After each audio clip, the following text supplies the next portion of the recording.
Alice Cohn, the Rebound Coach from thereboundcoach.com. And you are watching or listening to another episode of the Rebound Coach Live. Now, normally I do not do this from my phone, and you don't get this view. I'm trying to find the right the right way. But y'all, I had full intention of doing a video in my normal email that I send out. I had full intention of just linking a past episode of the Rebound Coach Live, but there has been something on my heart that's just been stirring in my spirit. I want to share with you, y'all. I'm doing I'm part of a concert coming up in a couple weeks. And by the way, if you are in the Tampa Bay area and available on Sunday, April 27th, 2025, I invite you to come to a Vision Night, a concert. I'll be participating in. I'm not the only person that will be singing, but I'm one of the people. And it's going to be an amazing event. And I got to choose the songs that meant a lot to me. And one of them was a song that was really pivotal when I was coming into the realization that my marriage was going to end. Or at least that I had to make some steps I had never made before. And so if you know me, if you know my story, you know that I was married 10 years to a man who wanted me dead, and he almost had his opportunity. And that doesn't make a lot of sense for someone who grew up in a good Christian household and was a professional and kind of at some level looked like I had my stuff together. At the same time, I was a victim of childhood sexual abuse, and that kind of predisposed me to being okay with an abusive relationship.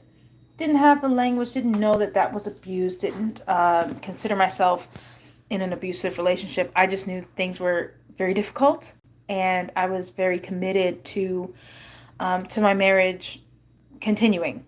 And so when you're in that situation, and today I get to serve a lot of folks who've been through betrayal or trauma or abuse. And when you're in an abuse dynamic for a long time, you tell yourself things that you need to tell yourself so that you can get up tomorrow morning and go live your life.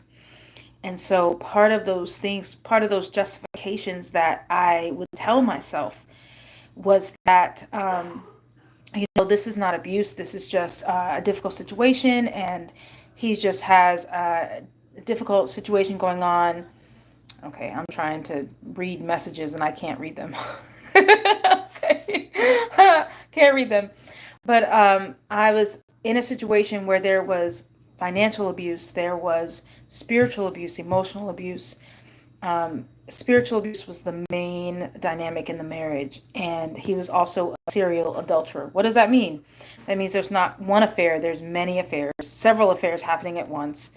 And then, I would find out, I would be mad, I would confront. Sometimes I talk to the mistress, says, sometimes not. But those conversations might end, and then he'd have another 5 or 6 in a month or so. And so I lived like that for a long time, and something in particular happened. It was getting near to the end of 2019 when all of this happened, and I had been married at that time over 9 years, and I was at Disney World. As strange as that sounds, there was an event going on, and I happened to be at Disney Springs, and there was just something particular.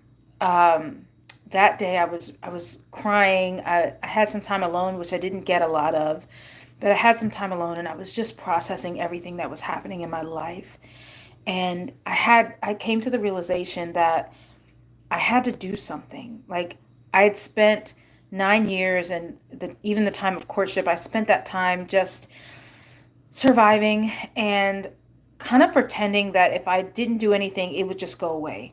That somehow this would be fixed. Somehow God would swoop in and save the day. I'm a praying woman. I believe God told me to marry this man. So eventually it's going to fix itself. All I have to do is stay here and keep maintaining. And it was that moment that I realized, you know what, this has gotten to a place where it's not going to stop. He's not going to stop cheating on me. And this particular person he's cheating with also knows he's married and doesn't want to stop either. And this particular woman is dangerous. It had gotten to a place where I was like, oh no, I'm going to have to do something. And not that I knew all the things I had to do. Like, I didn't have it figured out. I didn't know what all the next steps were. I barely knew what the next step in front of me was.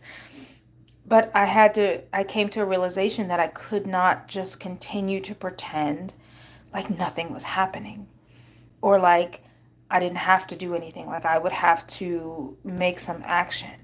And I was really scared. I was scared of what was going to happen if I confronted and said, if you don't end your affair, you don't get to keep me as a wife. That's really scary. That's really scary because in my heart of hearts, I knew that he would not stop. So if I made a boundary that I would not tolerate adultery anymore, I would have to make a move. I would have to make a move. And that's a scary place. Now, if this is your first time hearing that story and you're like, oh my gosh, I have questions, I want details. I wrote a book. This is the book. It's called I Choose Life, Rewrite Your Love Story and Change Your Legacy. And I'm on my phone, so I'm not able to like put stuff in the chat right now. But you can find this book at thereboundcoach.com/book. That is thereboundcoach.com/book. You can get one of these hard copies, and I will personally sign it and send it off to you. Or if you want one from Amazon, you can get that. Or you can get an ebook copy also from Amazon. All of that information is at thereboundcoach.com/book. The name of the book is I Choose Life. Rewrite Your Love Story and Change Your Legacy. Okay. That was just in case we have some new folks on here who want to get filled in on the story.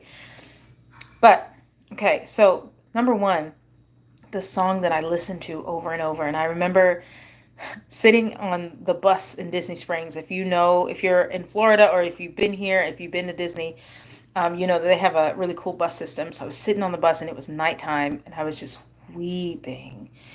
But I couldn't like bawl out an ugly cry, so I was quietly weeping, but still nonetheless just pouring out my heart.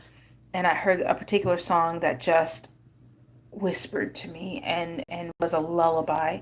Now, if you're in Tampa Bay area, I'm gonna sing that song on as part of a concert on Sunday, April 27th. So if you are interested in that, put in the comments, say concert, and I will get a link to you so you can come if you're local to Tampa Bay.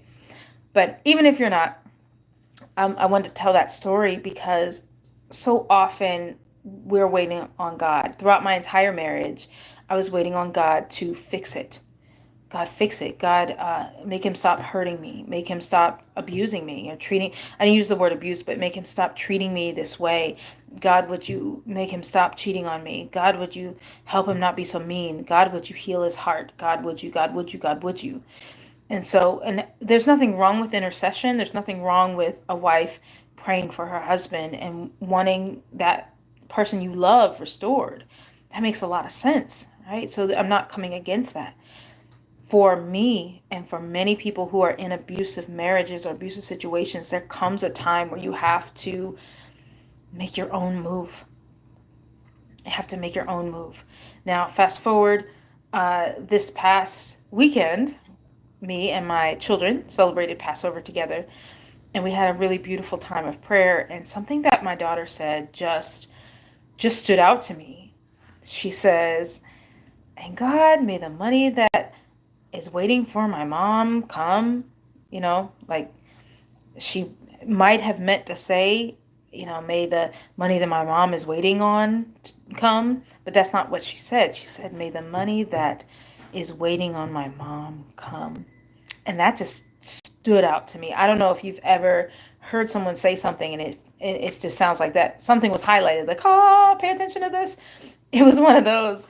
And, what stood out to me was like, there is money and or blessings or peace or love or fulfillment waiting on me and not me waiting on it.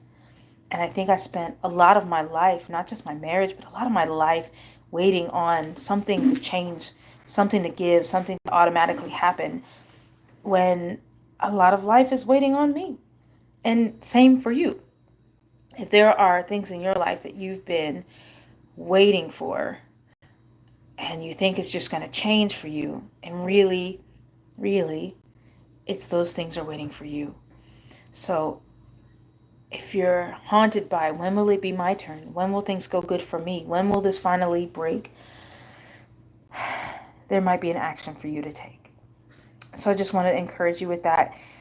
I am accepting new clients. If you have been through betrayal or trauma or abuse in your marriage or relationship or life, and you'd like to reclaim territory in your relationship with yourself, feel free to contact me. You are here on YouTube if you're watching this live with me today. Feel free to direct message me there. You can also contact me on Instagram or Facebook, The Rebound Coach. So at The Rebound Coach on either one of those. Or you can go to thereboundcoach.com for more information. It's generally about my services. I'd love to walk alongside you and help you heal and help you choose life. All right. Thank you so much for joining me. This was fun. I'd love to hear from you, hear your story, and hear what you survived and how you are choosing life today. All right. Thanks so much. And until next time, choose life.